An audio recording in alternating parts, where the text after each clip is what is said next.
Welcome to Project Ocean's Coffee Convo, where mental health topics are unpacked, one cup at a time. Today's topic is on burnout. Our first question is, what do you think burnout is and how do you define it? Well, I'm thinking of the idea that just comes to mind, like where you've exhausted yourself, right? Where you're just like, you've had it, right? And those terms come to mind, like, I can't do this anymore kind of thing. Um, Burned out. And to be honest, I'm surprised that till now I think about that, like, of like the reality that it is, right? To be burned out. But yeah, that's what comes to mind, that feeling of just like I've had it and I don't want to do nothing, but yet you have to, right? We might be in a position where we have to be doing something.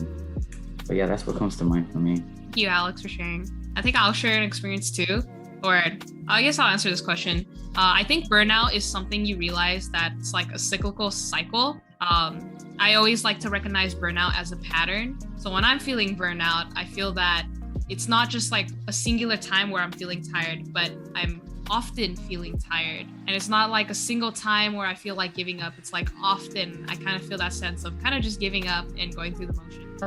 I don't know. I feel like sometimes like you spread yourself too thin. You have multiple tasks. I am a mom and full-time student, so I feel like I get burned out very easily because I have to go, do my school stuff, do the workshops, school, but also I have to attend to my kids' needs too. So I feel like there's a lot of burnout there. And when you don't self-care, that's when it just gets a little worse. Thank you for sharing, Gloria. Yeah, thank you all for sharing. I think it's for sure a combination of what you all said, right? I think I heard having to fulfill other needs and maybe having or feeling like you have to put yours on the back burner. The feeling is a bit constant, right? It's not like one type of time where you feel that way. It just feels like continuous. So for sure, I think a combination of everything that you all said, like really hit it on the mark, and just feeling like you're going through the motions, and just like you all said, knowing you should probably take a step back or maybe try your best to self-care, but feeling the need to keep trekking on, so to speak. So moving on to our next question. The next question is, what is a tip you give to someone to help prevent burnout? It's for me, it's hard to say, right? Because a tip, right? It reminds me of what I'm saying, right? Like we have to accept it, right? But then the language that we use could be like, hey man, you got this, you could do it, everything's gonna be okay. Right? I try to avoid that maybe now, but because you know what, if we're too over positive, like they're just gonna be like, man, they might just feel like we don't understand, like we might alienate ourselves from them, right? They're gonna be like, but you just don't understand, right? But a tip, I guess, would be like more instead of doing that, I guess that's what I'm saying, that instead of doing that, just like, hey man, you got this, just do it, everything's gonna be fine, you'll get over it. Right? Or whatever. It's like, hey, just if this is in front of you and you got the love for it, right, for the person, like to just not be afraid to say, ask me for help, what can I do to help, right? Like to just like physically help you with something, just not be afraid to do that, because in regarding the hustle culture and the super hyper individualistic society that we're in, right? Like everything seems to like, no, you have to learn how to do it on your own. If you ask somebody for help, you might be looked at as like what are you doing? You don't fit in this, right? You don't fit in the mold of what the citizen should be, right? Citizen. But yeah, I think that doesn't happen enough, right? Especially like college students maybe, but maybe you could find that bond, right, with some in your class and stuff like that. But I guess the tip would be like, don't be afraid to ask for help from people that you trust and that are going to be there for you. Yeah, definitely. I agree with what you were saying, because I am definitely not always the most positive person. Like not in a bad way. It's just like I'm not a very kind of peppy person all the time. I can be, like I really can be, but like 24/7 is super hard. Like no way, dude. It helps me a lot when someone is a little bit more mellow, because I don't know, when I'm feeling like poop, lack of a better word, it helps. It helps to know that like the person or people that I'm talking to kind of recognizes that, and they don't just try to like positive me out, and then I'm just gonna like smile and get over it. I feel like part of what is ingrained in our culture, like our collective American culture, is kind of like a sense of asking, are you okay? But not really asking, are you okay? It's mostly like, are you okay? Like, yeah, sure, I'm good. Like, how are you? Good. And those tend to be like our stereotypical answers, even though most people probably aren't just like feeling just, you know, just like standard word okay. I feel like in order to open up about stuff like this, stuff like burnout or any other like negative emotion that you are feeling, you have to have an environment where it's comfortable to do so. And if the environment is always like kind of like ultra positive, in my opinion, it's not really easy to open up about these negative emotions. Sometimes for fear of like bringing down the mood, sometimes for fear of like, oh, this isn't like appropriate for the environment, or just sometimes the fear like people just won't get it. And will just kind of just say the more stereotypical answers towards you, like, oh, just, you know, it's okay. And then that's kind of it. So I definitely like appreciate you sharing that. And that also helps us recognize like different people kind of react differently. Some people do probably need more like a more positive approach. Some people, maybe sometimes like me and you, probably need someone a little bit more, I don't know how to put it, like kind of more mellow. I feel like I can't say a better word than mellow. Someone who is a little bit more laid back and kind of like understanding of the times and can kind of match that same energy. You know, I'm so glad you mentioned that, Audrey. Like, I literally just watched this one TikTok, and the kind of like format of it was that it was stitching it with the question. And the question was, what was something that was like unbelievably comforting for you to hear from someone else? And this person was saying like, okay, in my work, they worked at a customer service kind of a job. And so they always expected themselves, and they pretty much were always just like peppy and happy all the time. But one day they knew that they came into work kind of just not really feeling that way. And they were already putting pressure in their own head, like, oh, I feel like the customer will notice this. I feel like it'll be bad for business and stuff, all sorts of things like that. But they ended up passing by a manager, and with like those expectations they had in their head, they told the manager like, oh, you know, I've been feeling like kind of off, but I will be like peppy once the break is all over. And something that their boss said was just like, you don't have to be like peppy all the time. You're just like okay as you are. And they said like they're not sure if the boss knew how much that impacted them, but I really loved hearing that, because I think like everyone I think can maybe relate to it in some form, that you always feel like in a certain context you feel that pressure sometimes to be positive all the time, even if you're not. And like I think like what both you and Alex were saying is just like being able to like acknowledge your feelings and like not trying to ignore it and trying to replace it with another feeling, I think can also really help to prevent burnout. Because I think something that like is a really important component of this conversation is like emotional burnout for yourself based on the expectations that you've kind of internalized from different contexts, different surroundings that you have. So yeah, that was something that I also like wanted to add. And one other thing, like I'm on Twitter all the time, but people will sometimes like talk about how odd it is that like the social norm is to say that you're okay when you're not, but people who are like neurodivergent tend to be more like attuned to the fact that like, okay, I don't fit into the social norm that makes me feel like I have to be okay all the time. I actually like, I feel more inclined to say it how it is and how it authentically is, and then people perceive that as kind of weird. And so like there's that kind of disconnect as well that I think exists with kind of the burnout of trying to fit into a social norm that really doesn't key into the fact that like authenticity isn't, you know, like I guess the word would be for that, like just authenticity is not like favored, you know, kind of just a fake social like happiness is favored. So I think that's something else that kind of came into my mind when I thought about just like preventing burnout, just like authenticity to yourself, to your feelings, and acknowledging it when you can, even though the social norm is just so odd in that way. Apps. Yeah, thank you. I definitely feel like all those are good tips for preventing burnout. And definitely kind of highlights like a specific culture we all experience, which is American culture. Like American exceptionalism, hustle culture, all kind of like tie into what we're talking about. I don't know, like kind of like the pursuit of success also entails like the pursuit of happiness or perceived happiness, and I feel like that's like a big difference from real happiness.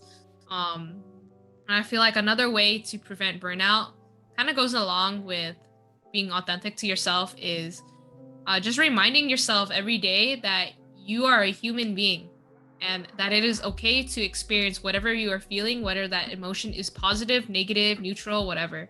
Because all of those emotions are part of the human condition, and not one experience is more valid than the other. And another tip that I would like personally bring out, like something that I would personally do is, honestly, I'd have a mini karaoke session in my room. Just allow yourself to do the activities that you enjoy every day, even if for a little bit. Because, you know, this is only one life that you get to live. And burnout is something that you have to prevent in the long term. So it is little moments like these that add up every day, little things that you enjoy every day, making sure, you know, you're not taking on too much, making sure you communicate your needs to those in your communities. And from there, you'll be able to prevent burnout. This burnout is definitely like more of a journey than like a race. Yes. Do you guys have anything else you'd like to share? That was a perfect wrap up, to be honest. All right, then we can move on to our next question, which is, what is something that you're personally going to do differently to help prevent burnout? I think like something that I did literally yesterday, but I now after that experience want to consciously do more of is just like actually scheduling in like events and fun things to do with other people. I think as we are kind of like making this transition into like being physically around other people, something I do want to bring up is like, I guess for me at least, I noticed that when it was like mostly, I guess online, and it was kind of like much stricter guidelines, I noticed that whenever I like met up with people, my social battery was just like so low. And so the amount of time that I spent with people, like I would be drained maybe by like an hour or two, which I had never experienced for myself beforehand, before like quarantine and the pandemic and everything. And so like when we kind of became a little bit more in person and I started to like get used to being around more people, I started to like notice how beneficial that was for me, just to like be with other like supportive people, just having fun, you know, and just kind of relaxing from whatever I was doing like in the week, which might have like drained me, you know, like it could be academics, it could be work.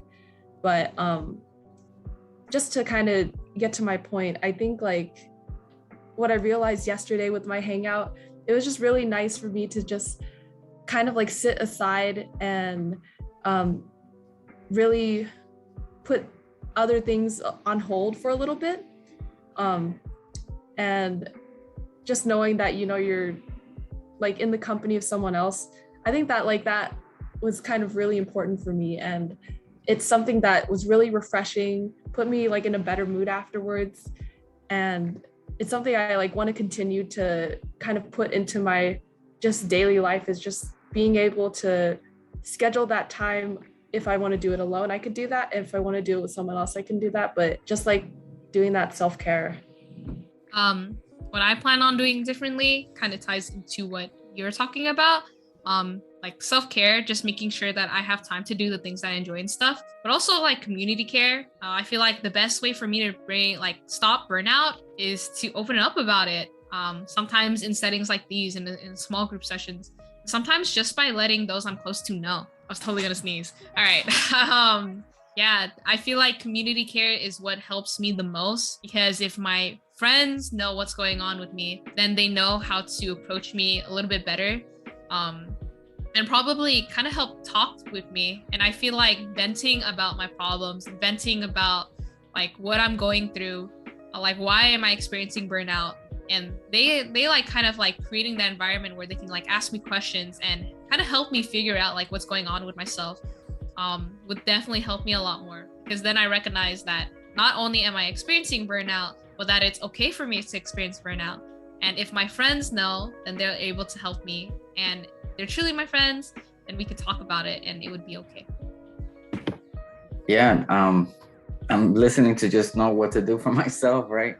Especially that I don't have a karaoke, but I have my turntables, and I noticed that regardless of like how I'm feeling, like sometimes I don't even have that energy. I'm like, it's okay. I have too many records anyways, right? Like to pick one out, but I have my go-to ones, right?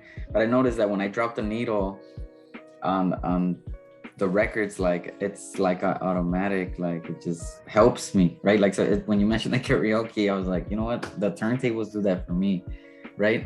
Which is similar to music, right? But yeah, I'm definitely taking, like I've been saying, right? Like the time to not neglect these emotions that come, you know, not push them away, not fight them, right? But just learn to rest with them, right? Like learn to be with them. I'm definitely gonna take that advice of like, because me being here helps me realize that, right? This idea of like, you know, the community care, to take the time to acknowledge it to somebody, so that they just know, and it does help, right? It reminds me of like what we mentioned earlier, that, you know, when you cry, like after you feel better, right? Like after, like just letting it out, right? So it's the same thing with words. And I still feel weird talking about it these days. I gotta admit, like to talk about, like, you know, even when I have shared some stuff with Gloria, Alex, right, when she was here, and Jennifer, like when I had, you know, stuff that came my way and I had to be honest with them a little bit, like I felt thankful and grateful that like I was in a position where they can open up that space for me, right? Like where it's okay to just kind of be honest. And I would always acknowledge that, like, I cannot believe it, that this is real, that this can happen here, like that you can just be honest about what's going on, and to really take that in consideration for the best interest for, you know, us as a group, you know, taking care of each other. Because I know that there's other jobs out there that they will not care, like they would just be like, get over it, right? And yeah, just like, and I guess that's why I'm so fascinated with like my studies and stuff like that, why I continued it, right? Like to just kind of like know why we do the things we do, right? And what is the ideological architecture behind it all, right? Like to try to find solutions within the spaces, that the solutions and resistance, ways of resistance, right? Modes of being that can help us navigate our world more effectively and efficiently, so that we can live the best life that we can live, right? As you said, like we only have one life, and that hit me. As simple as that is, it hit me. Like I'm like, it's so true. It's so true that like we have to remind ourselves of that we don't know what's after, but we do know that it's just this one life that we got, right? Yeah, thank you guys. Is there anything else you guys want to share before moving on to our last question? All right. So our last question today is, why do you want to prevent burnout? I would try to avoid, like, I think a way that I can think about of how to try to avoid it, like, right? Because I've been sharing like, oh, we have to set that burnout is going to come our way, not because of our fault necessarily, right? Because I think right here we're aware, and that the human condition just kind of comes with stuff that's going to burn us out. But what I'm thinking about, what do you think why do you want to prevent burnout, is because we know what it feels like now. At this point, we know what it feels like. So I guess maybe like fearing like being in that position, right? Being in that position where you're gonna feel all those emotions and shutting out from the world, maybe whatever it may be for different people. I think it's the fear of that, right? Like of being in that position, right? I think maybe that's why. Right, and that's why sometimes you want to be organized, right? You want to be as organized as you can, plan everything out during your week, your month, so that you can maybe try to avoid like burning out, maybe, right? Like you're just trying to be as efficient and run things smoothly as possible to avoid like crashing right? You're just like, no, I took care of that. Like checking off the check, like I took care of that, took care of that. Maybe that's a form of trying to avoid that burnout, right? Maybe. I don't know. But yeah, I think for me, it would be the fear of like being in that condition, right? Like, oh man, here we go again. I'm gonna shut out. Who do I reach out to, right? Maybe that feeling, because the idea is like what we're bombarded with in advertising and everything is that like there's a solution for everything for you to be happy. Like, so you must be happy all the time somehow, right? So I don't know. Yeah, thank you for sharing. Definitely going to kind of steal your answer a little bit. Definitely, because I want to remember that it's okay to not be happy sometimes. Like, all of that is part of the human condition. All of that is valid and all of it is okay. So I personally want to prevent burnout because I want to treat myself better. I want myself to remember that it's going to be okay, but when it's not okay, it's still okay. So definitely preventing burnout for me means truly taking care of my needs, and I can take care of my needs, I can better help other people, and I will feel a lot happier in my life because I recognize the times where I don't feel happy, and that it's okay for me to that it is okay for me to feel anything.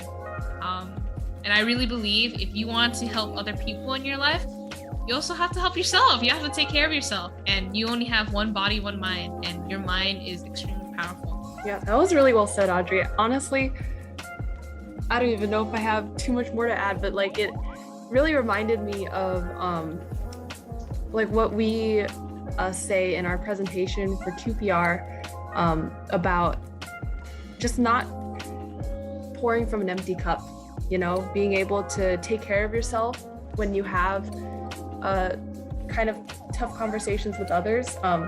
And that idea still transfers over too for like being able to preventing burnout and why you might want to do it, you know. I know for me at least, I do have a tendency to put others before myself. I literally was just kind of talking that through with someone, and we both kind of came to this conclusion that, you know, you want to be able to kind of make that conscious choice, like of being able to take care of yourself. Because I think sometimes, for me at least, like if your kind of disposition is to take care of others before yourself, then maybe your thought never even occurred to take care of yourself first. And so I think those are reminders that have become really relevant to me, and that I definitely want to put myself like first, you know, and I want to be healthy. I want to be able to take care of myself. And yeah, that's just things that are really important to me. Thank you guys for sharing. That concludes our questions. So I kind of want us to end with kind of like a nice activity. So I have written a message and I'm sending it in chat. So I'm going to ask all of you guys to mute, and one at a time, I'm going to ask you to make a pledge to yourself. So I want you to say that message, and I can go first. So I, Audrey, promise to treat myself well and listen to my physical and mental health needs. I am human, I have intrinsic value, and I deserve to take care of myself. I will incorporate balance in my life, and it is okay to not be okay. So now I'm going to ask you guys to mute, whichever one of you guys want to go first, because I want you to make this pledge to yourself, because the only way to start is by promising to yourself. So yeah. All right, thank you, Audrey. I'm going to go ahead and get started with this. I, Bree, promise to treat myself well and listen to my physical and mental health needs. I am human, I have intrinsic value, and I deserve to take care of myself. I will incorporate balance in my life, and it is okay to not be okay. So I've got next, right? I love it, by the way. Did you come up with this this is your words? This is your words? Yeah, I just typed it up. I'm like, oh, I'm going to make them say something cute. Yeah, I like it because, yeah, let me see. So I, Alex, promise to treat myself well and listen to my physical, mental health needs. I am human, I have intrinsic value, and I deserve to take care of myself. I will incorporate balance in my life, and it is okay to not be okay. Wow, wow, wow, wow, wow, wow, wow. All right, good job. I'm really proud of you guys for taking that pledge to yourself. Thank you. Thank you. Because I never. you.